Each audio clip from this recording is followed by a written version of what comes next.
That was when I stopped. I said, you know what, you got me. I didn't learn nothing from this shit. Isn't it incredible how he like somehow came out of nowhere? To have research, to have AI, to have Google. It's a completely different game we're playing. It's wherever Marc Lamont reigns, he strikes fear in his opponent's hearts. He's too knowledgeable. I said, oh, this is a bell curve. Thing is, I've never heard a nigga with poison ivy, though. What color you think he is, basically? Woman. Whoa. Plot twist. Watching content was different back then, dog, because like we didn't really have much of a choice. Like she's a real prostitute. Our vertical is insurance. The most scummiest people on earth. Got my first gray. On your head or on your beard? Beard, it's on, it's over here. Shit, watch. The one that, she ain't got $5. And I'll get a bunch of those too. Reggie from the Need to Know podcast is gone. But he got strong opinions. We're not gonna get back at these niggas. Yeah, I like that. I think Donnell is a dope fan. Yo, Donnell, I got his phone number right here. We gonna fix this. Yeah. Those are both really simple questions to answer without having to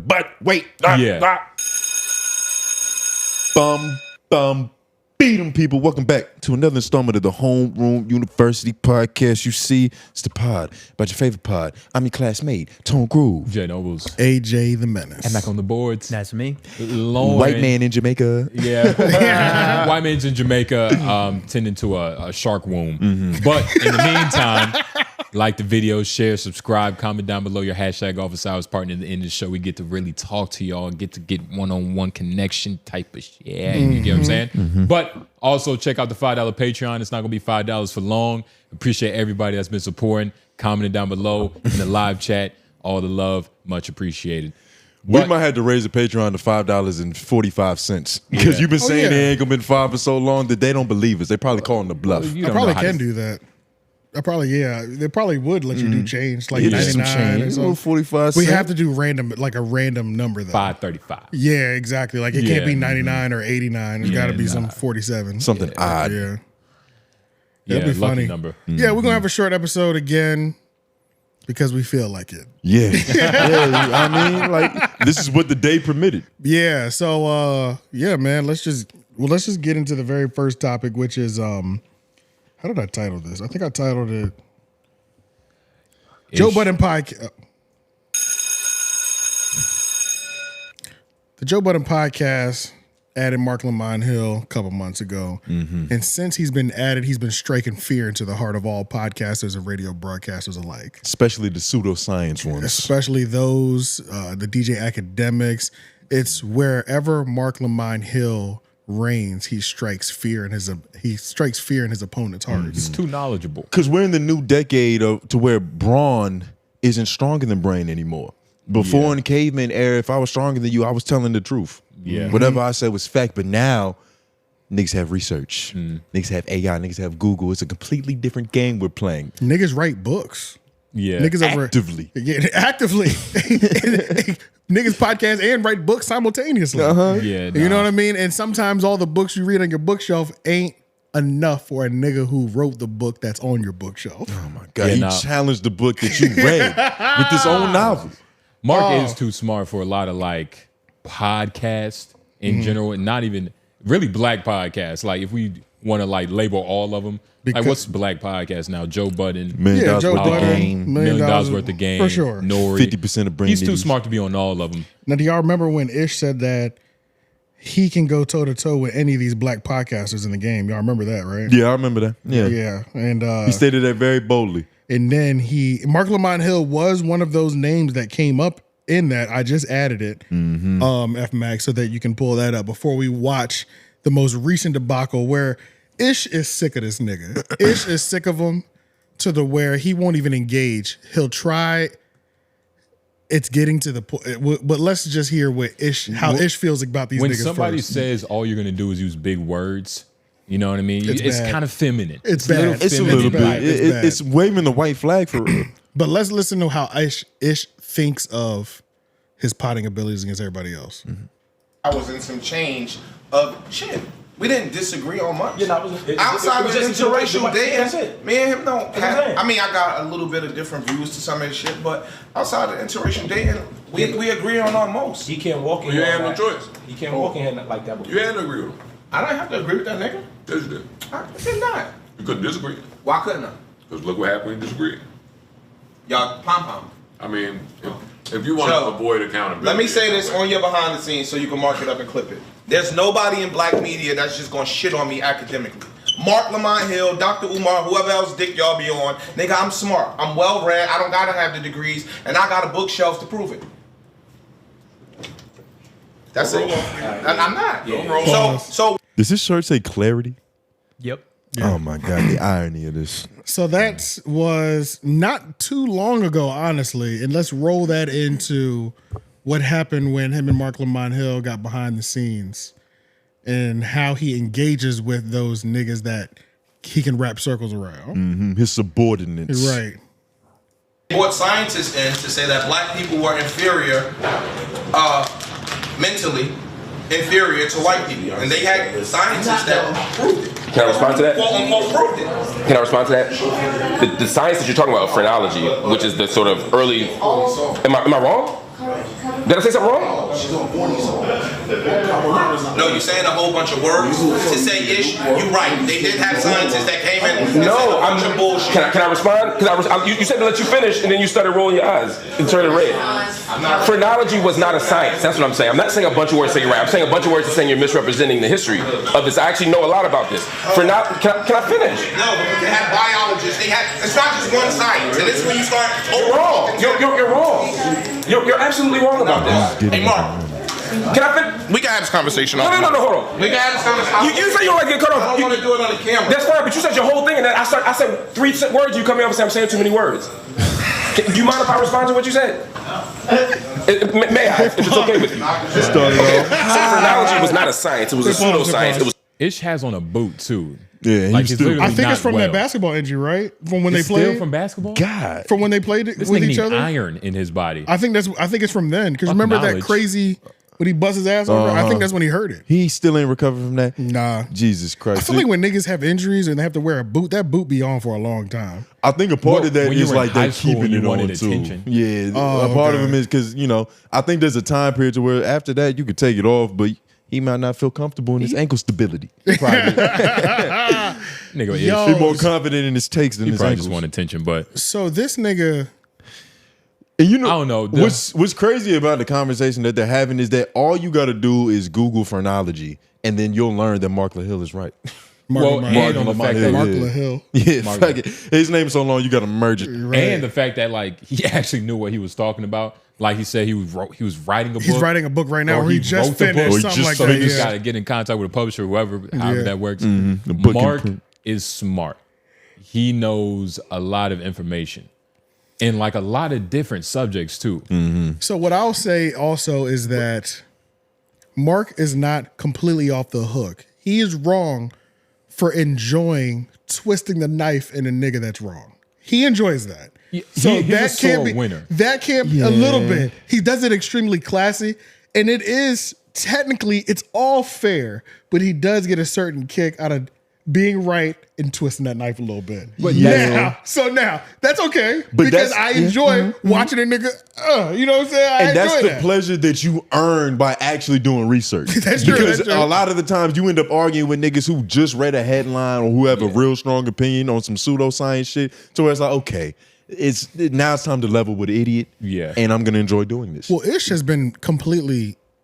What this shows is how he's been defeated by twofold. Intellectual. Twofold because Mark was right. He said 3 words, started rolling his eyes, and then said, "Why can't you just say that I'm right?" I was like, "Damn, you need that bad Ish, right now." the problem with Ish is that he think he's at the pinnacle of street smart, which is like something, but it doesn't really mean anything in the grand scheme of things. No, it don't. But he's not even at the pinnacle of street smart. Like on what like the most Or no top, degree smart. The top 5%er probably knows like is probably at the top of like street smart. You know what I mean? Yeah. And Ish is I know what you're saying. You know or what a I'm saying? nigga that's been studying in jail. Or Strub is Right, studying right. in jail. Or Ish got is caught. just a guy who's probably seen a lot of things in the world. He's a which guy, is a difference. He's a guy that articulates himself well enough to where he thinks he's smarter than he actually is. Yes. And you also got to keep in mind that his circle might be, he might be the most articulate in his circle too. He's used to not really having to think hard. Yeah. And when he argues with Mark, it makes him actually think. Yeah. Well, it's over with now. He's cut his brain off. He said, I don't even want to engage with him unless he just addresses that I'm right now. Like, which is the first, that's how you know a nigga's dumb. Like, if you're not even smart enough to listen, there's no way you're intelligent, dog. Like, those two things don't go together. Yo, when he said that black people are scientists prove, I said, oh, this is a bell curve nigga. They're both the same though. This is a bell curve He's one of nigga. them bell curve niggas, said, dog. damn, what how the dare fuck? you read that book, Right. Ish? But like flat earth, bell curves, damn nigga, get your theories together. You know what I'm saying? Oh my God, you believe all the white supremacists fucking talking points? Yo, what's funny about that is that he addresses himself as a white man all the time. And somebody Ish? Don't say that. I saw the clip. That's not true. It was a fraudulent slip. Freudian. You think so? Freudian. You think so? Yeah, for sure. I got my white ass up out of there. Well, a Freudian slip is telling. Well, not necessarily. It's when you accidentally say something that you kind of mean. Not to a certain degree. Apparently, this isn't the only time he's done it either. He's done it more than once. I don't know. I can't attest to that. I could just attest for this one moment that I saw. Mm-hmm. Yeah, it was something about his white ass. Maybe he's used to like race swapping. But Ish and Mark are the same type of people, which is partly why they don't get along. Yeah. Like the only reason why Ish is a sore loser is because he obviously didn't win, but he would be acting the same way. Other Reddit one. In victory that he did would be in acting defeat. the same way like Mark. Mark isn't even really flexing on him, at least in this clip in particular. Like he's kind of just like, yo, I was fair to you, be fair to me. Yeah. So let's listen to himself call himself white. My plane was 39th in line. Skip like 30 seconds. Oh, so you got lucky. My plane was like 6th. No, nigga, you got lucky. Monday, my flight got canceled. I came here straight from the airport that Tuesday. Boom. Sunday night, I get there. I just returned the rent-a-car. Take the rent-a-car back. I'm scooting through the airport. You know what I'm saying? I get to the gate, my nigga. My flight was 6:20. They say your flight is at 9:40. 10 minutes later, 11:05. Damn. My nigga, I literally went back downstairs to Hertz. And rented another car. Tried to rent another car. Hertz wouldn't give me a car. I went to Avis. I drove my white ass all the way up the fucking turnpike. And drove my ass right up the turnpike and came home. They didn't even catch it. Do you think that might just be like the internalized bullying? Like so many kids at his elementary school called him the white boy that he kind of just is in his conscience. Let me tell you what I'm doing. And I'm putting it in that same bucket with the mink at the high school. Mm-hmm. Every time he says something that doesn't make sense, you got to remember he's a white guy that wore a mink to a high school basketball game. Yeah. After he graduated. Who was boosting? Yeah.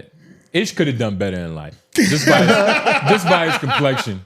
He could have done better in life, but yeah, a little bit further, at least with his confidence, right? Especially with just a couple more big words. That's all Ish needs is big words. Mm-hmm.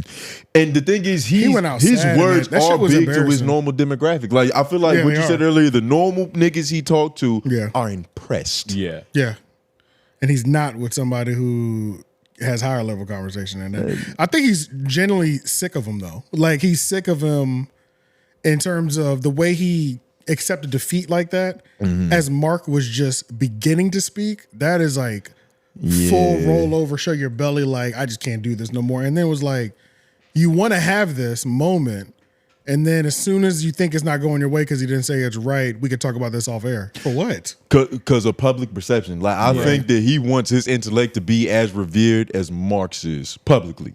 Because Mark gets his respect. Niggas be like, think it used to. I think nigga do more research than me. It used to, especially on the show. Mm-hmm. Yeah, only on the show though. Yeah, right. Because I don't know what other rooms he's in. Yeah. But I never knew who Ish was until the Joe Budden podcast. I'm not going to act like I saw anything from this nigga before. You know what I mean? I think I probably seen him on a couple barbershop menus, but that's about it, nigga. Where does this like he's a number 5. Where does this like pretentiousness come like with Ish? Like, where does it come from? Like this higher, like I'm smart. Like it comes from like, you know that quote to where I forgot how it's worded, but if you're the smartest person in the room, you're in the wrong room. Yeah, he's been a bunch of wrong rooms. Yeah, to where this nigga and like his confidence just grew to the point where he didn't even need a degree. Yeah, he validated his own intelligence. Well, let's think the worst too. Is this? We got to keep in mind, is he just as a white man? Of course, you niggas are dumb. That's probably an angle that is probably real. Like him to a certain degree. It might not be his 100%, but it might be a solid 27% in there. Like, maybe a little bit more, probably. What kind of schools did he go to growing up? That I don't know. Yeah, like was he in like the public school system, or was he one of those? Well, yeah, I mean, yeah. Because I feel like niggas, niggas that went to academies have a different level of self-assurance. Oh my God, if this pulls up, Ish is actually a little famous. I just don't think he's famous enough for this question to be asked. Ish, is that his real? No, is that the real one? No, that's a basketball player. Yeah, Ish isn't. He's not famous enough to. Yeah, he's not famous enough. You put Ish, they gonna pull up rash. Yeah, oh yeah, you gotta do. Yeah, you gotta do Ish from Joe Budden podcast. All right, no, search. Did Ish from Joe Budden podcast go to college? Let's start there. So we might want to start with, does he have a GED? Yeah. He's got a bookshelf, I know that. Ish might have been the smartest nigga at night school, and that shit just stuck with him. If he was going back to high school, dripped out, he probably had. Yes, Antoine Ish Marbury is known for his role in Joe Budden podcast. Did a 10. He majored in electrical engineering. Oh, okay. So he's Ish's degree. There's a Reddit post. Click that. Ish degree? ? So this whole time, Ish been talking about school he was enrolled in Hustlers University. Wait, what? Yeah. Isn't that Andrew Tate? Yeah, that is definitely Andrew Tate shit. I think he might be making a joke, but being almost 50 and a follower of Andrew Tate is weird as hell. He couldn't find a logical response and just stopped talking. He a red pill nigga at his core.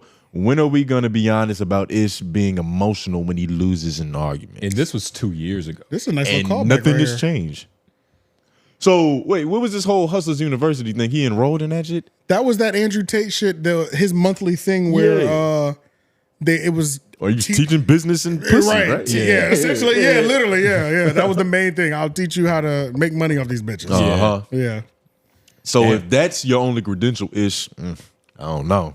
You might not even be smarter than 𝐹𝐼𝐾, and he went to Wait Tech? Wait, he said electrical engineering though.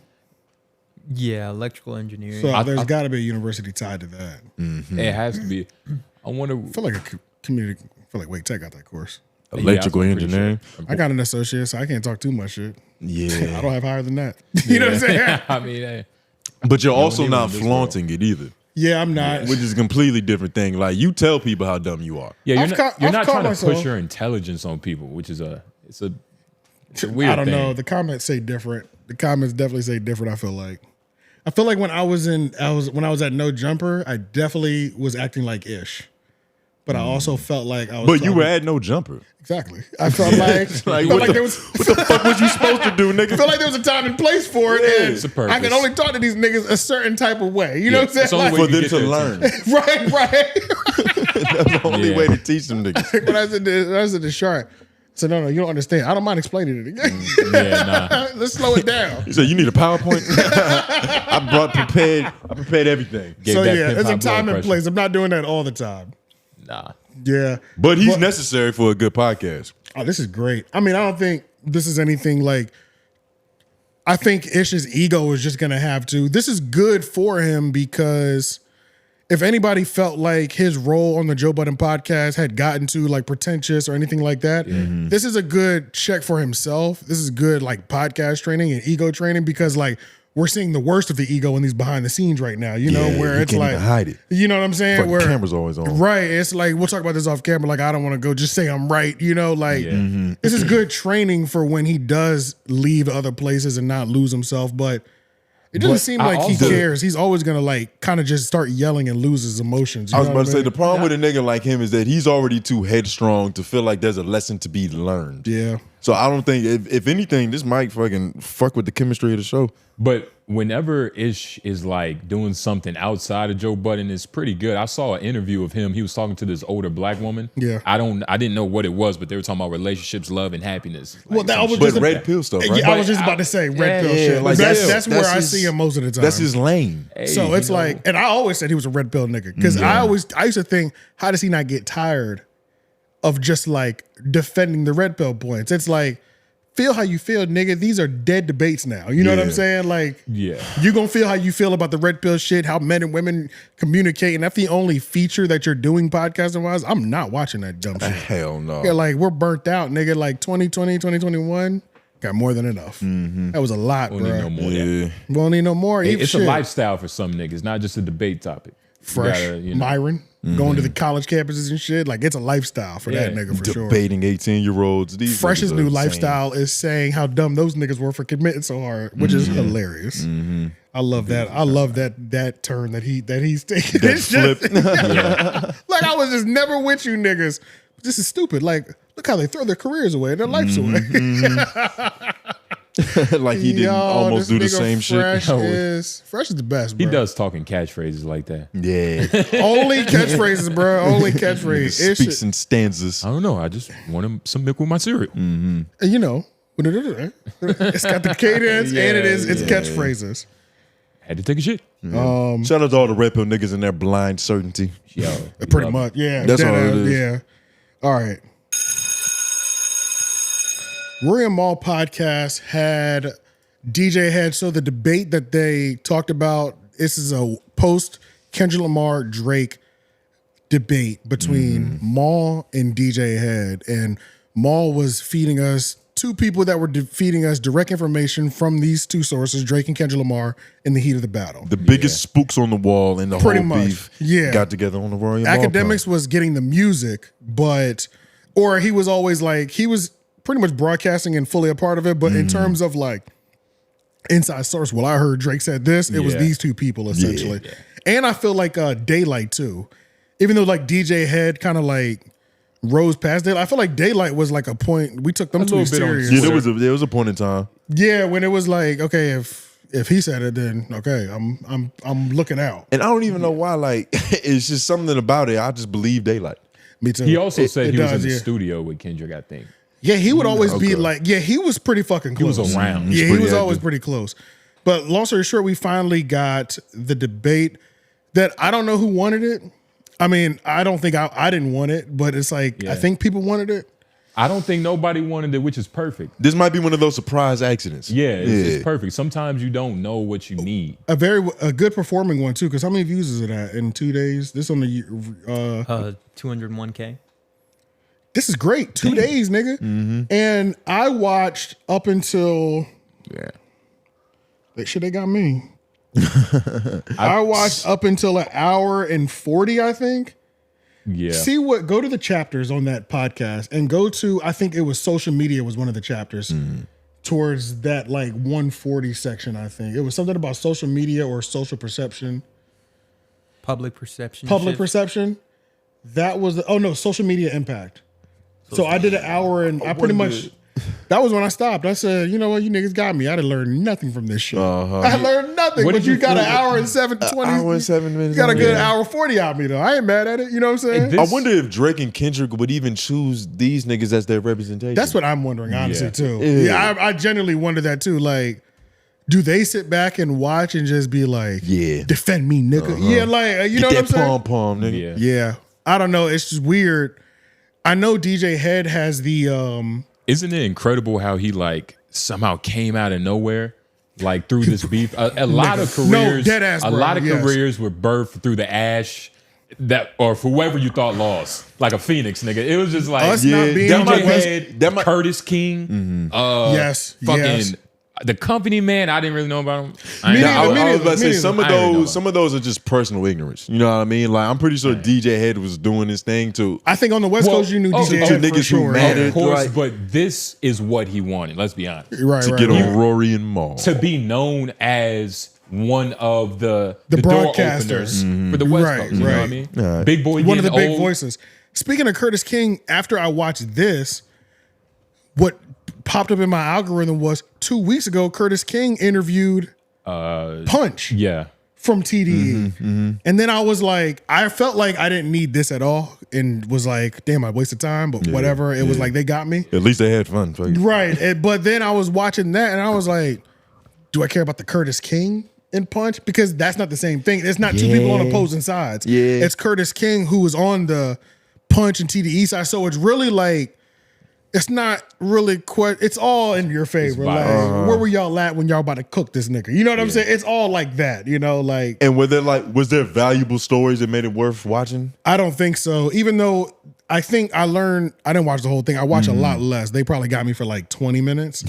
But I think what I learned from that was, which I didn't realize was that like, I guess Punch was in the studio at certain points during this beef.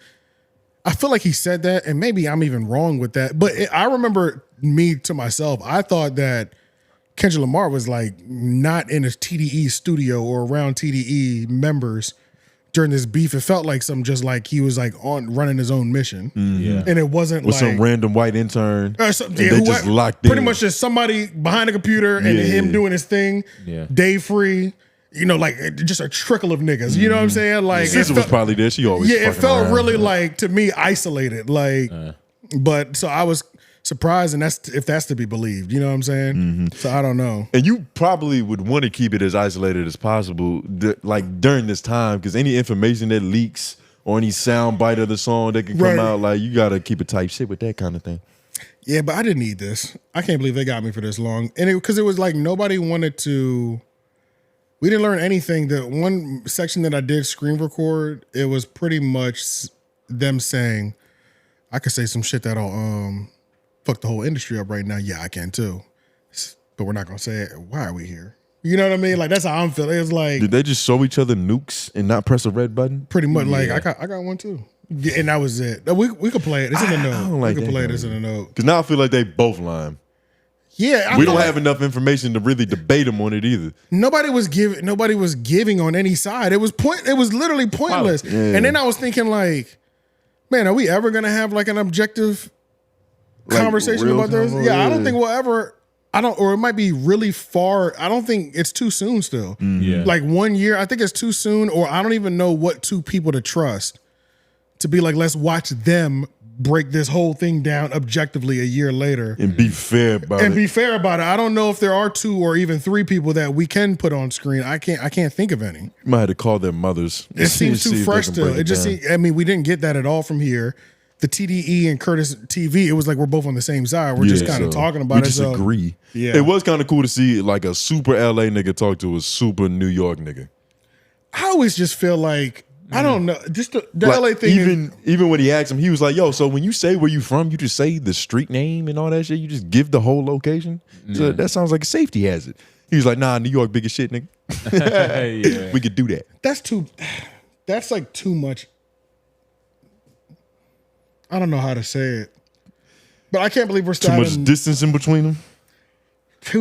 Are we really viewing? I feel like that was he really views a East Coast nigga through a fish tank almost. Like, is that how there's a lot of people running around still viewing the coast, the niggas from those coasts like that? Like, yeah. You know what I mean? Like, that just feels weird to me. Especially niggas in both of those demographics because they so far away from each other. Everything they know about them is propaganda. Nigga. Like, they had beepers when Tupac and Biggie were beefing and it was East versus West. You know what I'm saying? Yeah. Like, niggas had beepers and social media. Nigga, I see what y'all doing. Y'all see what we doing. Like, it's like, it ain't that. It's like, why do we have to talk about it? Like, niggas is like, I really went to the museum and met a New York nigga. And when I go back, like, yo, that New York nigga I met, did you hear how he said like his street? Yeah. Is that really what you genuinely care about? I think that's LA though. I think it's a big culture shock for them niggas. That LA, people from LA are just like that. That is so, that is just strange to me how much that's still happening. You know what I mean? Like, I don't know. That's weird. It's just a little weird. That's all.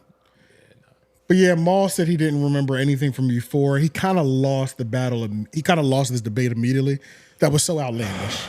He was just like, Euphoria, what is that? I don't remember any bars from there. Like, You don't remember literally anything. It's like, come on, bro. I'm about to say, don't let a Marc Lamont Hill use. Yeah, like say that about Meet the Grams. Nobody gave a fuck about that song after it dropped. Actually, you know what I'm saying? Like, or even what was that one song that I think it was like a number. 616? Yeah, 616. Yeah. Like that one was cool, but it wasn't really dissy. I didn't fuck with that one until he performed it at the pop-up show with Ab-Soul. Yeah. Then I was like, this shit is fire. It's a good song, but just in terms of like the diss fodder, it wasn't that much. Right. Yeah. It was really just like lyrical excellence. Yeah, nigga just wanted to drop a record. But it still didn't resonate with me. Said lyrical excellence. Kind of, essentially. But it didn't resonate. I didn't feel like that. I felt like he always is rapping good, or most of the time. Actually, I don't think he's always rapping good, because I don't think he was rapping good on Not Like Us. Like on Cardi's album. Oh yeah. Oh yeah, I didn't even listen to that. But it all like Not Like Us, I still stand on the fact that I think that was a freestyle, and Meet the Grams was too dark, and he realized it was a little creepy, because even Head said that he didn't. And I think he was like, I gotta pick these niggas. I fucked up with that one a little bit. You know what I mean? Like might lose the war. I shot too far, so it felt like some roll through the mustard beats, get these niggas up, a DJ Mustard, and we freestyle some shit, and like that's what we got with Not Like Us. It really just sounds like a freestyle. It was an apology. Yeah, like it was For all that apologies other shit he for did. like going too dark on us the night before when he dropped Not Like Meet the Grams. Sorry, I was tripping, y'all. But yeah, Maul doing that was a little crazy. Academics said this is the worst type of dick eater. That's what he called Maul, and that was crazy. I don't think Academics has many other words to describe Maul. But that was crazy. That was crazy though. Well, You think, in do you what think regards? It was crazy. It was that crazy he to me. Said it? Yeah, like two it people was just that the hypocrisy of it. yeah, it's like the two people that like the two top people we clown for being like dick riders for Drake the most. Watching one of them call another one a dick rider, it's like, man, really? You know what I'm saying? Like I can't take this seriously right now. Yeah, I feel like that is how Drake's camp is run, though. It feels somehow. Yeah, it feels like a violation. Everybody should be offended that he thought that was cool. You know what I'm saying? That's the thing. He Maul was might jealous. Maul might take it as a compliment because he's getting more information than DJ Academics. I'm better friends with That's him. probably why. That's probably Maul's like idea of what's happening. It's like, oh, he's just mad because he know I'm getting more information. It's like, fuck him. If you had to hang out with one, in terms of Drake, if you had to hang out in real life with one, you'd rather hang out with Maul. It's got to be Maul. Like, nobody- Academics could get you in legal trouble on accident. Yeah, bro. nigga. I don't Like, want to you don't hang even- out with this nigga for real. Like, Nah. Maul, at least you're gonna have a normal outing with Maul. Yeah. Academics just gonna be a weird fucking outing from start to finish. Cause he's gonna be super fanboyed out. Like Maul is too cool of a nigga to really get off his piffs like that. Right. He'll just act like a regular person with the nigga. Yeah. Like he's been somewhere before. Like that homies already. So yeah, but this, I don't think it was necessary. What was this screen grab right here? This is just him admitting defeat before he even started to fight. Oh, we could play it. The big three. Put it on screen. Nope. No. According to I don't J. know what Cole, side of the bed because Rory Drake woke never up felt on. like that. But according to J. Cole, yeah. You're talking about things that play out in public. I'm not saying anything. I'm just saying that you don't know what went on behind the scenes. Some of it, I know. Okay. But I would never speak on Why publicly. not? Because there's certain things I would never speak on. It's certain shit I know right now that if I said right here on this platform, it would shake the entire industry up. Same. And I will never do that. Same. I will never do it. Exactly. Hey, So there you have it. So with that being said, with those things said and being not said, Wait, so hip pause. Those things being So said when and he not said it, said. there you have it. I said, this nigga just told me I wasted my time. Yep. God damn you. You know what I'm saying? Like, At least I he cut it told off. us. At least he told us. Thank But God. I literally turned it off right after that. I said, God damn nigga. You know what I'm saying? Like, The worst okay, way for never him to mind. do Never mind. Yeah. Like, I just wasted an hour and 37. Y'all got my retention. That's strong retention though. Yo, you know what's crazy? That happened with me with Cam Newton's podcast the other night. Like, he was fucking finally responding to the Shannon Sharp situation. Oh, and then damn. I guess we I never had heard from started. him. I had started to watch it, and somebody in the comments was like, "Yo, this is 12 minutes of Cam Newton say all the politically correct shit to say he don't believe Shannon did it." And I was like, okay, well, I can like save myself this 12 minutes of this Willy Wonka nigga just pretending. Yeah. That is always nice when a nigga just comes clean like that. Yeah. Like, and, like you catch a good comment, and it doesn't feel like a hater comment. Yeah. Feels like, oh no, let me just tell you real quick what happened in these last 10 minutes. It You know comes what I'm from saying? another disappointed viewer who doesn't want the Right, same right. harm done onto another nigga. Yeah.